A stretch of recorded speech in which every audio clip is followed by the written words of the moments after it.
আসসালামু আলাইকুম ওয়া রাহমাতুল্লাহি ওয়া বারাকাতুহু। আজকে আমরা সালাতুল মুসাফিরের নামাজ এবং মুসাফির সংক্রান্ত কিছু মাসলা মাসাইল আমরা শুনব। মুসাফিরের নামাজ, কসর নামাজ আল্লাহ তাআলার পক্ষ থেকে একটা নিয়ামত। কোরআনে কারীম আল্লাহ পাক বলেন, ওয়া ইযা দারাবতুম ফিল আরদি ফালাইসা আলাইকুম জুনাহুন আন তাকসুরু মিনাস সালাহ ইন খিফতুম আন ইয়াফতিনাকুমুল্লাযীনা কাফারু ইন্নাল কাফিরিনা কানু লাকুম আদুওয়াম মুবিনা। আল্লাহ পাক রব্বুল আলামিন ইরশাদ করেন, আর যখন তোমরা জমিনে সফর করবে তখন তোমাদের সালাত কসর করাতে কোনো দোষ নাই, তোমরা কসর করবে। যদি আশঙ্কা হয় যে কাফিররা তোমাদের কষ্ট দিবে, নিশ্চয় কাফিররা তোমাদের প্রকাশ্য শত্রু।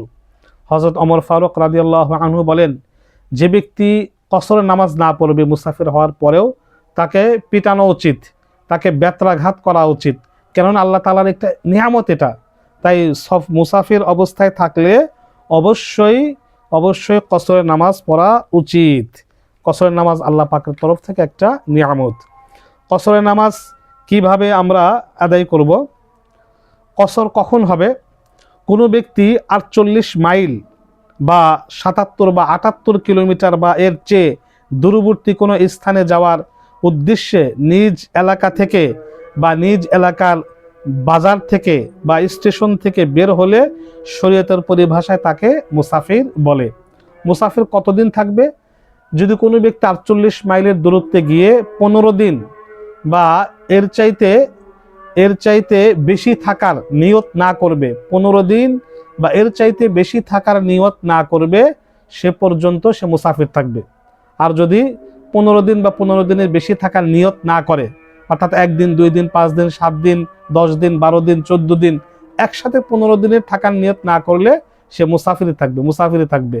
আর নিয়ত করলো না, 7 দিন থাকলো, আবার 7 দিন থাকলো, নিয়ত করলো না, আবার 7 দিন থাকলো, ততক্ষণ পর্যন্ত সে মুসাফিরে থাকবে।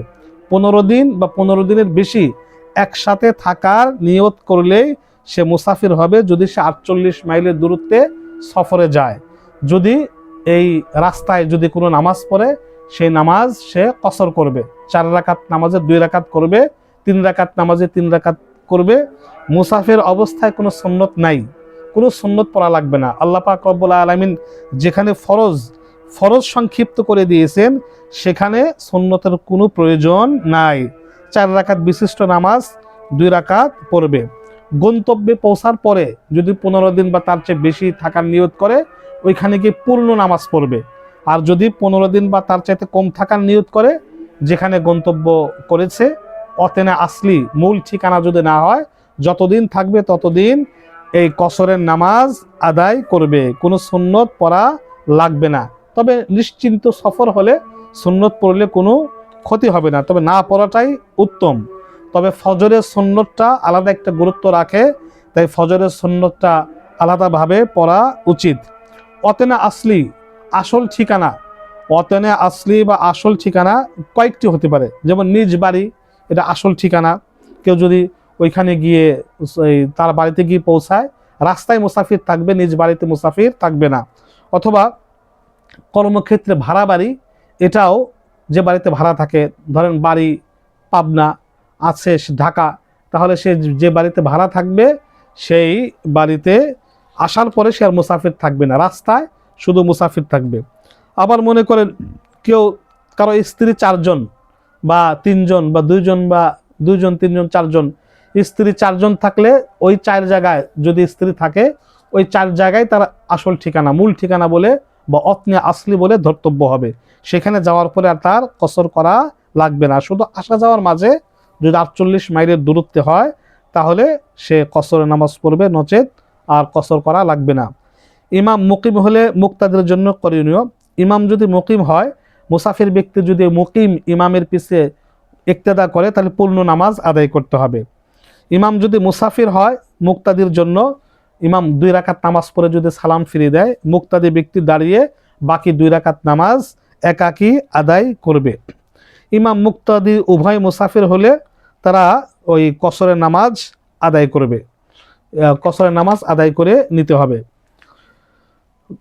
শ্বশুর বাড়িতে গিয়ে, কারো শ্বশুর বাড়ি যদি 48 মাইলের বেশি দূরত্বে হয়, সেখানে গিয়ে 15 দিনের বেশি থাকার নিয়ত না করে 15 দিন বা তার চেয়ে বেশি থাকার নিয়ত না করে ওইখানে গিয়ে জামাই অবশ্যই কসরের নামাজ আদায় করবে।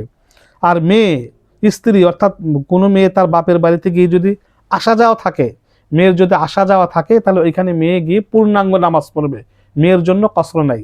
তবে মেয়ে যদি তার হক, তার মিরাজ নিয়ে একবারে বেচে কিনে চলে আসে, তেমন একটা যায় না, হঠাৎ হঠাৎ যায়, বাবা মাও তেমন জীবিত নাই, তাহলে সেক্ষেত্রে ওই মেয়ে ওই নিজের বাপের বাড়িতে গিয়েও 15 দিনের কম যদি থাকে, ওই মেয়ে যার কোনো এখানে অস্তিত্ব না বা ঠিকানা নাই, তারপরে সে কসরের নামাজ পড়বে, পূর্ণাঙ্গ নামাজ আর পড়বে না।